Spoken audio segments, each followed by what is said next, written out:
Hello అండి, అందరికీ నమస్కారం. ఈరోజు మనం దర్భా లక్ష్మీ అన్నపూర్ణ గారు రచించిన హృదయ ఫలకం అనే ఓ చక్కటి కథను విందాం. ఇక కథలోకి వెళ్దాం.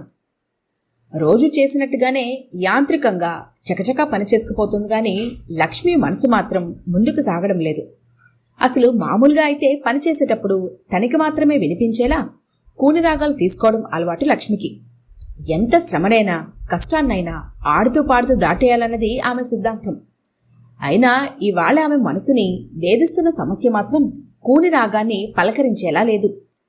ఆ సమస్యకు పరిష్కారం ఆ రోజు మధ్యాహ్నం 2 గంటల్లోపు దొరికిపోవాలి. అదృష్టం అనేది అస్తమానం తలుపు తట్టదంటారు. పనిచేయడం పూర్తి చేసిన లక్ష్మి సందిగ్ధంలో సతమతమైపోసాగింది. అమ్మగారి మనస్తత్వం లక్ష్మికి కొత్తేం కాదు. డబ్బు విషయంలో చాలా గట్టి. అటు చెప్పి ఇటు చెప్పి ఇవ్వాల్సిన డబ్బు కన్నా ₹1 తక్కువే ఇస్తుంది కానీ ఎక్కువ ఇవ్వడం అనేది జరగదు. కానీ తన సమస్యని అర్థం చేసుకునైనా సహాయం చేయదా అమ్మ. అడుగు పర్వాలేదు అని ఓ పక్క మనసు ప్రోత్సహిస్తోంది. కానీ మనసులో ఎక్కడో నువ్వు ఆశించింది జరగదు అన్న సంకేతమే వినిపిస్తోంది. ప్రతిభ సోఫాలో కూర్చొని ఏదో పుస్తకం తిరిగేస్తోంది. లక్ష్మి వెళ్ళిపోతే బయటికి వెళ్దామని ఎదురు చూస్తోంది. లక్ష్మి కిచెన్లో నిల్చొని సందిగ్ధంలో నలిగిపోతూ చేతులు నలుపుకుంటోందన్న విషయం ఆమెకు తెలీదు. అమ్మగారు కాదంటే ఉన్న ఒక్క ఆధారం పోయినట్టే అన్న భయం లక్ష్మిని భయపెడుతోంది. తన విన్నపాన్ని అమ్మగారు అర్థం చేసుకునేలా చూడమని 1000 దేవుళ్లకి మొక్కుకుంటోంది. తనేం సినిమాలు చూడటానికి లేకపోతే చీరలు కొనుక్కోవడానికి ఏం అడగడం లేదుగా డబ్బు, అది అప్పుగానే కూడాను. 2 నెలలు పనిచేస్తే అప్పు తీరిపోతుంది అని తన మనసు సర్ది చెప్పుకొని ధైర్యం చెప్పుకొని అడగాలనుకుంటోంది కానీ లక్ష్మికి అడుగు ముందుకు పడటం లేదు. ఏమిటి అమ్మ తీరు, అడగాలంటేనే బెరుగ్గా ఉంది. పక్క బ్లాక్లో శారదమ్మగారు ఉండుంటేనా తనకి బాధ ఉండేదే కాదు. కిచెన్లో ఏదో ఇంకా అక్కడ ఇక్కడ తుడుస్తున్నట్టుగా నటిస్తూ ఆలోచిస్తోంది లక్ష్మి. అదేంటి ఆ శారదమ్మని అడగడానికి ఎంత భయంగానో ఆందోళనగానో అనిపించదు. ఆ అమ్మ ఇస్తోందో ఇవ్వదో వేరే సంగతి. అడగడానికి మటుకు తనకి బిడియం ఉండదు, భయం ఉండదు. ఆ తేడా అంతా ఆ మాట తీరులోనే ఉన్నట్టుంది. ఎంత ఇదిగా మాట్లాడినా ఈ అమ్మ గొంతులో తనని ఆమడ దూరంలో ఉంచే తీరేదో ఉంది. పేదవాడికి అత్యవసర సమయంలో డబ్బున్నవాడి సహాయం చేయకపోతే ఎలాగా? అది ఈ ప్రకృతి ధర్మంగా ఎవరూ ఎందుకు పెట్టలేదు? ఆలోచిస్తూనే తుడిచిన గట్టునే మళ్ళీ మళ్ళీ తుడుస్తోంది లక్ష్మి. శారదమ్మని అడగడానికి నిజానికి తనకి ఎందుకు భయం అనిపించదు? ఆ అమ్మకి ఎదుటి వాళ్ల, అది తమలాంటి వాళ్ల కష్టాన్ని అర్థం చేసుకునే జాలి గుండె ఉందనా? ఈ అమ్మకి ఆ గుండె లేదా?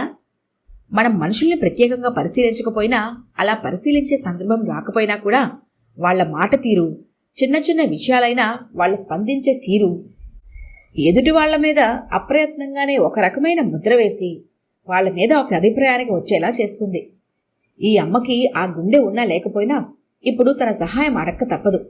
తన అదృష్టం బావుంటే సరేనంటుంది. ఏమిటి లక్ష్మి, ఇంకా పనవలేదు?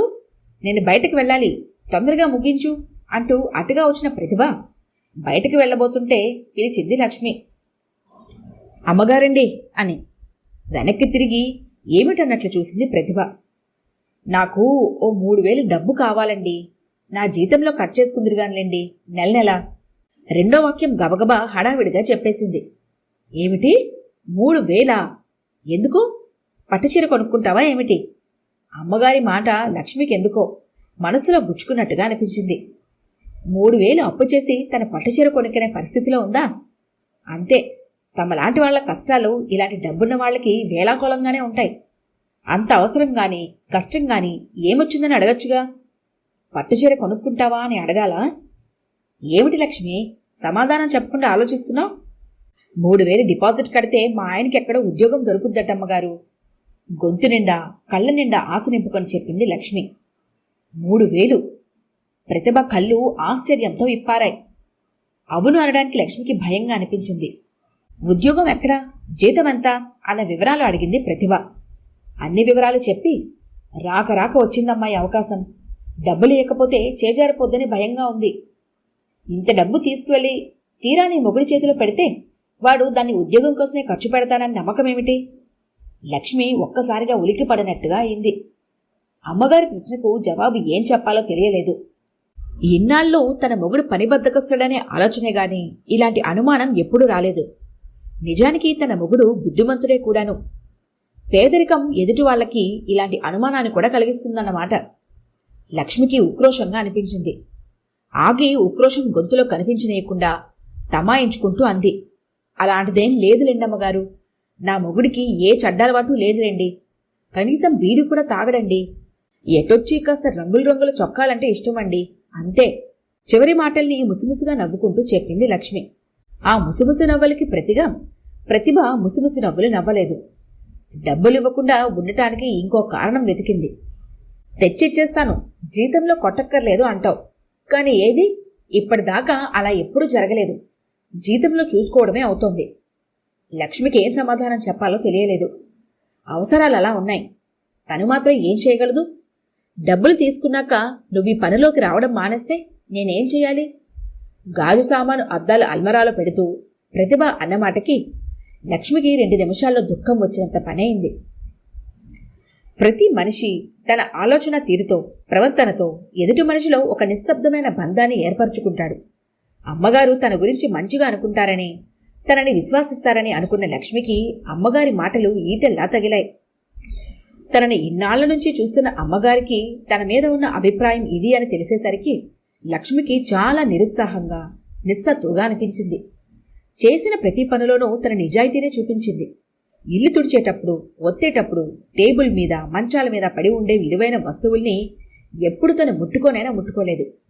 పనిచేసే విషయంలో కూడా తను చాలా నిజాయితీగా ఉంటుంది. మిగిలిన పనివాళ్లందరూ తీసుకున్నట్టు ఎక్కువ సెలవులు తీసుకోదు. ఒకవేళ ఏదైనా తప్పని పని వస్తే అమ్మగారికి ముందే తెలియజేస్తుంది. ఇవన్నీ మిగతా పనివాళ్లకన్నా తనని మెరుగైన స్థానంలో ఉంచుతాయనుకుంది. కానీ అమ్మగారిలా, నా మీద మీకున్న నమ్మకం ఇదేనా అమ్మగారు? గొంతు వణుకుతుండగా అడిగింది. ప్రతిభ కొంచెం తడబాటు పడింది. అయినా అంది, డబ్బు లేని వాళ్ళు 100కి 100 పాళ్ళు నిజాయితీగా ఉండాలన్నా ఒక్కోసారి వీలవదు. పరిస్థితులు అలా నెట్టుకొస్తాయి. నువ్విక్కడి నుంచి ఇల్లు ఖాళీ చేసి వెళ్ళిపోయావనుకో, నా ఇంట్లో పనిచేయడానికి ఇక్కడి దాకా రాలేవు. నాది పూరి పాకైనా నా సొంతమే కదా అమ్మగారు, మీకా భయం అక్కర్లేదు. లక్ష్మి గొంతులో ఆమెకు తెలియకుండానే కాస్త కరుకుదనం ధ్వనించింది. ప్రతిభ దృష్టిని అది దాటిపోలేదు. అమ్మో, దీనికి డబ్బులు ససేమరి ఇవ్వకూడదు అనుకుంది. అయినా నీకిప్పుడు ఇన్ని డబ్బులతో పని కొనుక్కోవడం అవసరమా? డబ్బులు ఇవ్వక్కలేని పని చూసుకోమని మీ ఆయనకి చెప్పు. ప్రతిభ తనకి అంత మొత్తం డబ్బులు ఇవ్వడం ఇష్టం లేదని రకరకాలుగా చెప్పింది. ఆఖరికి తన దగ్గర ప్రస్తుతానికి అంత డబ్బు లేదని చెప్పేసింది. ఇంక అమ్మగారి చేతిలోంచి తను అడిగిన డబ్బు రావడం అసంభవమని గ్రహించింది లక్ష్మి. నిలువున నిస్సత్తువ ఆవహించగా ఇక దేవుడే దిక్కనుకుంది.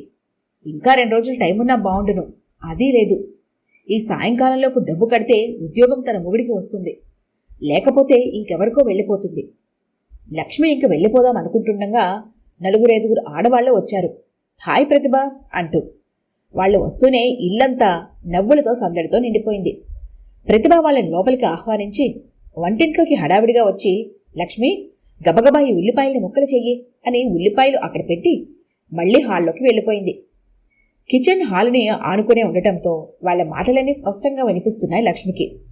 నీకో శుభవార్త మోసుకొచ్చాం. వచ్చిన వాళ్ళలో ఒక ఆవిడ అంటోంది. ఏమిటది? ప్రతిభ గొంతులో ఆతృత. మన క్లబ్ బిల్డింగ్లో స్విమ్మింగ్ పూల్ లేదు కదా, మజాయే లేదనిపిస్తోంది. మనం చాలాసార్లు అనుకోలేదు. అదొకటి. దాంతోపాటు మన క్లబ్ పక్కనే అనాథ శరణాలయం లేదు. వాళ్లకి కార్పొరేషన్ వాటర్ కనెక్షన్ లేక చాలా ఇబ్బంది పడుతున్నారట.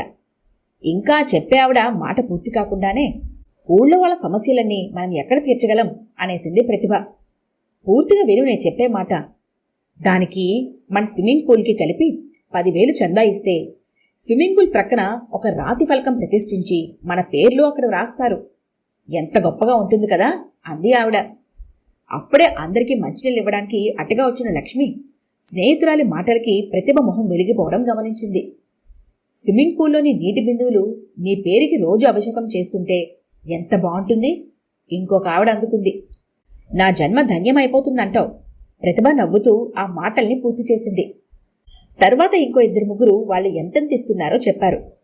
అనాథ శరణాలయంలో కూడా ఓ రాతి ఫలకం ఏర్పాటు చేసి మన పేర్లు రాస్తే బాగుంటుంది కదా ఇంకొక ఆవిడ సూచించింది. ఆ అనాథ శరణాలయంలో ఉంటే ఏమిటిట, లేకపోతే ఏమిటిట ఇంకో మహానుభావురాలి ఉవాచ. ప్రతిభ హడావిడిగా వంటింట్లోకి వచ్చి, లక్ష్మి, కాస్త ఆ ఉల్లిపాయలతో పకోడీలు చేసి పెట్టేసి వెళ్ళు అని చెప్పేసి వెళ్ళిపోయింది. అమ్మగారి మొహాన్ని అంత ఆనందంగా ఎప్పుడూ చూడలేదు లక్ష్మి. ఇదంతా ఫలకం మీద పేరు ఆనందమే. లక్ష్మి 15 నిమిషాల్లో పకోడీల ప్లేట్లతో హాల్లోకి వచ్చేసరికి ప్రతిభ టీపాయ్ మీద నోట్ల కట్ట పెట్టి లెక్క పెడుతోంది. 10,000 రూపాయలంటే ఇన్ని నోట్లు ఉంటాయన్నమాట అనుకుంది లక్ష్మి ఆశ్చర్యంగా. అందులోంచి ఓ 3,000 తనకిస్తే లక్ష్మికి ప్రాణం విలవిల్లాడిపోతున్నట్టుగా అనిపించింది. 10 నిమిషాల్లో వచ్చిన వాళ్ళు డబ్బులు తీసుకుని వెళ్లిపోయారు. లక్ష్మి మొహం చిన్నబోయినట్టుగా మాడిపోయినట్టుగా ఉండటం గ్రహించిన ప్రతిభ అంది, అక్కడ డబ్బులిస్తే నున్నటి గ్రనైట్ రాతి ఫలకం మీద నా పేరు బంగారు రంగు అక్షరాలతో మిలిమిలా మెరిసిపోతూ ఉంటుంది. అది ఎంత గొప్పగా ఉంటుంది. నువ్వు కూడా వచ్చి చూద్దువుగాని. లక్ష్మిలాంటి నిరుపేద, నిజాయితీ పరురాలు ఆ క్షణంలో ఏం మాట్లాడగలదు? వస్తానమ్మగారు అని చెప్పి వచ్చేసింది ఇంటికి. ఆ రోజు లక్ష్మి భర్త ఉద్యోగం కోసమని డబ్బులు ఎక్కడా సంపాదించలేకపోయింది. అనుకోకుండా అరుదుగా వచ్చిన అవకాశాన్ని అందిపుచ్చుకోలేకపోయానన్న దుఃఖం కలిగింది. ప్రతిభ చేతిలో ఉన్న నోట్ల కట్టలు కళ్ల ముందు మెదిలాయి. లక్ష్మికి ప్రాణం విలవిల్లాడిపోతున్నట్టుగా అనిపించింది. అంత డబ్బు ఉంది. ఆ డబ్బులో కొంత, చాలా చిన్న భాగానికి ఒక జీవితాన్ని నిలపగల శక్తి ఉంది. ఆ అమ్మ మనసు తనలాంటి వాళ్ల పరిస్థితి చూసి జాలితో ఎందుకు కరిగిపోలేదు? లక్ష్మికి పెద్ద పెద్ద పదాలు తెలియకపోయినా ఆమె భావావేశం ఇలా ఉంది. రాతి ఫలకం మీద తన పేరు కోసం ఆవిడ అంతగా తప్పించిపోతోందే. ఆవిడ తనకి కనుక డబ్బు ఇచ్చుంటే రక్త మాంసాలతో కూడిన అనుక్షణం స్పందిస్తూ ఉండే తన హృదయ ఫలకం మీద ఆవిడ పేరు రాసుకుని ఉండేది కదా. రాయడమే కాదు, అది శరీరంలో ప్రతి అణువు ఆమె పట్ల కృతజ్ఞతతో నిండిపోయి ఉండేది. రాతి మీద రాస్తే ఏం కదలిక ఉంటుంది? తన హృదయంలో నిలిచిపోయిన ఆమె పేరుకి రకరకాల భావాలతో, ఆనందంతో అభిషేకం చేసి ఉండేది. ఎందుకంటే తన భర్తకి ఉద్యోగం అంటూ వస్తే ఇంట్లో అంతా ఆనందమే కదా. పిల్లలు చదువుకు వెళ్తూ స్వచ్ఛమైన నవ్వులు కురిపిస్తుంటే, వాళ్ల కళ్లల్లో ఆనందపు రంగులు కలకల్లాడుతుంటే అవి అప్రయత్నంగా తన హృదయ ఫలకం మీద ఆవిడ పేరుకు రంగులద్దుతూ జీవం లేని రంగుల అద్దకంతో ఆవిడ మురిసిపోతుంది. కానీ స్విమ్మింగ్ పూల్లోని నీటి బిందువులతో ఏమిటి? తన ఆనంద బాష్పాలతో ఆమెకు అభిషేకం చేసేది. తన చిన్నారుల గుండెల్లో బడికి వెళ్లి చదువుకోగలుగుతున్నాం అని పొంగిన ఆనందం పూల జల్లై ఆమెని చరితార్థురాలను చెయ్యదు. నువ్వు డబ్బు ఇచ్చి ఉంటే ఇన్ని కృతజ్ఞాభిషేకాలు జరిగేవమ్మా నీకు. ఇప్పుడు నీ పేరు చూసుకుని నువ్వే మురిసిపోవాలి. నిన్ను పట్టించుకునేదెవరు? ఆలోచిస్తూ పడుకున్న లక్ష్మి కనుకనుకల్లోంచి ఒక కన్నీటి బిందువు క్రిందకి జారింది. 10 రోజుల తర్వాత అనాథ శరణాలయంలో పనిచేసే అమ్మాయి కనిపిస్తే లక్ష్మి అడిగింది, మీకు కార్పొరేషన్ నీళ్లు వస్తాయట కదా, నీకు తెలుసా అని. ముందలాగే అన్నారు ఆ పక్కనున్న క్లబ్ వాళ్ళు. ఇప్పుడు మాకవదు, మీరే వెళ్లి కార్పొరేషన్ వాళ్ళని బ్రతిమలాడుకోండి అని చెప్తున్నారు అంది. లక్ష్మికి అమ్మగారు తనని అనుమానించిన సంగతి జ్ఞాపకం వచ్చింది. అంతేగాని 10,000 ఇస్తున్నందుకు ఈ కార్పొరేషన్ వాళ్ళు నిజంగానే అనాథాశ్రమం వాళ్ళకి మంచినీళ్ళు ఇస్తారన్న ఆలోచన, అనుమానం మరి వాళ్ల మీద ఎందుకు కలగలేదు? నా దగ్గర డబ్బు లేదనేగా ఈ చిన్న చూపు అనుకుంటూ యథావిధిగా తన పనులు తాను చేసుకుపోయింది లక్ష్మి. ఈ కథ కనుక మీకు నచ్చినట్లయితే లైక్ చేయండి, షేర్ చేయండి. మరిన్ని ఇంట్రెస్టింగ్ కథల కోసం మా ఛానల్ని ఖచ్చితంగా సబ్స్క్రైబ్ చేసుకోండి.